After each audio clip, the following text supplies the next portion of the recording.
मूर्खों को ये नहीं पता, अब्दुल कलाम ने राष्ट्रपति भवन में एक सेल बनवाई थी। तुम जिसे धर्मनिरपेक्षता की मिसाल बताते हो ना, उस अब्दुल कलाम ने राष्ट्रपति भवन में, और ये आप आरटीआई से मालूम कर सकते हैं कि मैं सच बोल रहा हूं या झूठ बोल रहा हूं। और उस सेल का काम ये था कि यदि भारत में किसी मुसलमान के साथ कोई गलत काम हो रहा है, सिस्टम से कोई गलती हो रही है, तो वो उस सेल में शिकायत करे, और अब्दुल कलाम पर्सनली उस शिकायत को देखता था। इसका एक बहुत बड़ा उदाहरण अफजल गुरु संसद पर हुए हमले का जो मुख्य षड्यंत्रकारी था, उसको जब फांसी की सजा हो गई तो वो ये नहीं चाहता था कि वो राष्ट्रपति को दया याचिका भेजे, क्योंकि उसे लगता था कि दया याचिका का कोई फायदा नहीं है। लेकिन अब्दुल कलाम ने व्यक्तिगत रूप से इंटरेस्ट लेकर अफजल गुरु की पत्नी, उसकी मां और उसके बेटे को बुलाया अपने पास। ये ऑन रिकॉर्ड है, राष्ट्रपति भवन का रिकॉर्ड है, इसे मिटाया नहीं जा सकता। इसे कोई भी हिंदू चेक कर लेगा। और इसके लिए अब्दुल कलाम ने रास्ता बनाया। एक शिकायत अब्दुल कलाम की उस सेल पर आई जो उसने मुसलमानों के लिए बनाई थी। शिकायत आने के केवल 2 दिन के अंदर अब्दुल कलाम ने अफजल गुरु की पत्नी, उसके बेटे और उसकी मां को मिलने का समय दिया।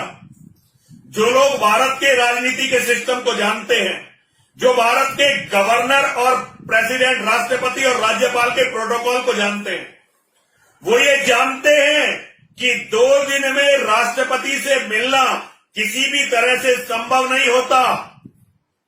ये तो आम व्यक्ति के लिए क्या, मंत्रियों के लिए भी संभव नहीं है। लेकिन अब्दुल कलाम के लिए अफजल गुरु के परिवार के लोग अपना ही परिवार थे, और सारे के सारे जितने भी प्रोटोकॉल हैं उन्हें तोड़कर केवल 2 दिन के अंदर अब्दुल कलाम उनके परिवार से मिला, और उसने परिवार के लोगों से कहा कि आप जाइए। ऑन रिकॉर्ड है ये बात। अब्दुल कलाम से मिलने के बाद अफजल गुरु ने जब अफजल गुरु का परिवार अब्दुल कलाम से मिल गया, तो फिर वो जेल में अफजल गुरु से मिलने गए और अफजल गुरु ने दया याचिका डाली। भारत की सबसे घटिया सरकार उस समय थी। कांग्रेस का ये यूपीए 2 शुरू हो गया था। मनमोहन सिंह भारत के प्रधानमंत्री थे, लेकिन उस समय भी गृह मंत्रालय में इतनी सोचने की शक्ति थी, वो ये समझते थे कि ये दया याचिका यदि अब्दुल कलाम के सामने गई तो अब्दुल कलाम इस दया याचिका को स्वीकार कर लेगा और फांसी नहीं होगी। तो 2 साल तक गृह मंत्रालय ने, जब तक अब्दुल कलाम रिटायर नहीं हो गया, वो दया याचिका अब्दुल कलाम के सामने जाने नहीं दी। ये आधिकारिक चीजें बता रहा हूं आपको। जब अब्दुल कलाम के पास वो दया याचिका नहीं पहुंची और रिटायरमेंट के दिन आ गए, तो अब्दुल कलाम ने पत्र लिखा गृह मंत्रालय को कि आपके पास आई हुई है अफजल गुरु की दया याचिका, आपने मुझे आज तक क्यों नहीं भेजी। ये आधिकारिक चीजें हैं, ये मनगढ़ंत नहीं हो सकती। लेकिन हिंदुओं के अंदर एक खास बात है, हिंदू ना तो खुद कुछ जानते हैं, केवल अपने नेताओं की, अपने संगठनों की बातें सुनते हैं, और उनके नेता जब कह देते हैं कि जी ये तो धर्मनिरपेक्षता का बड़ा प्रतिमान है, तो वो उस व्यक्ति को धर्मनिरपेक्षता का प्रतिमान मानते हुए बाकी सबकी बातों को रद्द कर देते हैं।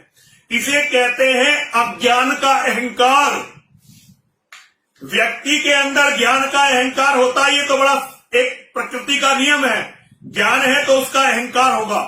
लेकिन हिंदू कौम वो है जिसे अपने अज्ञान का अहंकार है, जो अपने मूर्खतापूर्ण अज्ञान पर अहंकार करती है। कल मैंने अपने फेसबुक पर यह लिखा था कि पाकिस्तान के एटम बम में अब्दुल कलाम का बहुत बड़ा हाथ है। बहुत सारे लोग बिखर गए, कह रहे हैं जी ये तो चीन ने दिया है पाकिस्तान को एटम बम की तकनीक। अरे मूर्खों, तुम्हें पता नहीं है, चीन ने तो आज तक किसी देश को एक प्लग बनाने की भी तकनीक नहीं दी। पाकिस्तान को एटम बम बनाने की तकनीक कैसे देगा? वो तुम्हारी तरह मूर्ख नहीं है। चीन पाकिस्तान में जितना भी काम कर रहा है उसके बदले पाकिस्तानियों को गुलाम बना रहा है। अगर उन्होंने एटम बम दिया होता पाकिस्तानियों को तो अब तक सारा पाकिस्तान को गुलाम बना चुके होते। वो तुम्हारी तरह भाईचारा नहीं निभाते इन भाईजानों का। वो अपने लोगों को इनका चारा नहीं बनाएंगे, बल्कि वो इन मांसाहारी राक्षसों को निगल जाएंगे। जब अब्दुल कलाम राष्ट्रपति नहीं रहा तो अब्दुल कलाम एक बार अमेरिका गया और अमेरिका में उसकी नंगी करके तलाशी हुई। नंगी करके उसकी तलाशी हुई। भारत में उस समय यूपीए की सरकार थी। मनमोहन सिंह को, सोनिया गांधी को एक मुसलमान का अपमान बहुत बुरा लगा और उन्होंने आधिकारिक रूप से अमेरिका की सरकार को इसकी आपत्ति दर्ज करवाई। इसकी आपत्ति कि भाई ये हमारा पूर्व राष्ट्रपति है, भारत रत्न है, वैज्ञानिक है, आप इसका अपमान नहीं कर सकते। बहुत जल्दी अमेरिका की सरकार ने 124 फाइलें भारत के विदेश मंत्रालय के सामने रखी। उन्होंने कहा तुम्हारे लिए ये व्यक्ति कुछ भी हो, लेकिन हमारी फाइलों में ये आतंकवादी पाकिस्तान का सरपरस्त और पाकिस्तान के एटम बम का फादर है। इस बात को टॉप पर बैठे हुए सभी लोग जानते हैं अच्छी तरह से, लेकिन पूरे देश में आपको ये बात कहते हुए मेरे सिवा कोई नहीं मिलेगा, कोई नहीं मिलने वाला। आज के 10 साल बाद जब मेरी बातों का एनालिसिस होगा, मुझे तो आतंकवादी मार देंगे पक्का, क्योंकि भारत के अंदर हिंदुओं की सबसे कट्टर आवाज यति नरसिंहानंद सरस्वती सारी दुनिया के आतंकवादियों के निशाने पर है। मुझे तो मरना ही है, लेकिन तुम जो लोग मुझे गलत बता रहे हो, कभी मेरे तथ्यों की जांच करके देखना।